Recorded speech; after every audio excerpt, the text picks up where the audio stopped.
నరసింహ శతకం. తిరుపతి స్థలమందు తిన్నగా నేనున్నా, వెంకటేశుడు మేత వేయలేడా.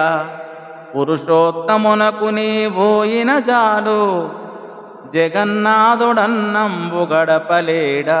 శ్రీరంగమునకు నీ చేరబోయిన జాలు, స్వామి గ్రాసము పెట్టి సాకలేడా. కాంచీపురములోన కదిసినే కొలువున్న, కరివరదుడు పొట్ట గడపలేడా. ఎందుబోవక నేను నీ మందిరమున, నిలిచితి నీకు నా మీద నెనరు లేదు. భూషణ వికాస శ్రీధర్మపుర నివాస, దుష్ట సంహార నరసింహ దురిత దూరా.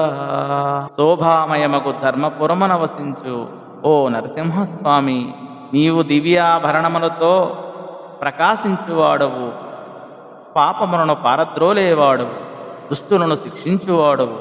తండ్రి, తిరుపతిలో నేను చేరిపోతే ఏడుకొండలవాడు వేళకి అంత ప్రసాదం పడేయడా. పూరీలో మకాం పెడితే జగన్నాథుడు అన్నం పెట్టి ఆదరించడా.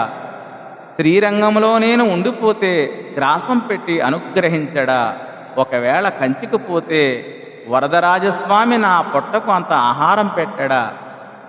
ఎక్కడికి పోకుండా నిన్నే చూసుకుంటూ పడి ఉన్నాను, అయినా నీకు నా మీద దయలేదు. మొక్కేవాణ్ణే కదా అందరూ ముట్టేది, చేసేవాణ్ణే కదా చెవులు పిండేది, వేడేవాణ్ణే కదా ఏడిపించేది, తినేవాణ్ణే కదా అందరూ తన్నేది. ఏం చేస్తాం, చింత తీరుస్తావని చెంత చేరితే నోరు మెదపని తంతు నేర్చుకున్నావు, అంతేలే. ఎవరికైనా దగ్గుతూ పోతే సొంటి పిరుము అనే సామెత ఉండనే ఉంది అని ఈ పద్య భావము. ధన్యవాదములు.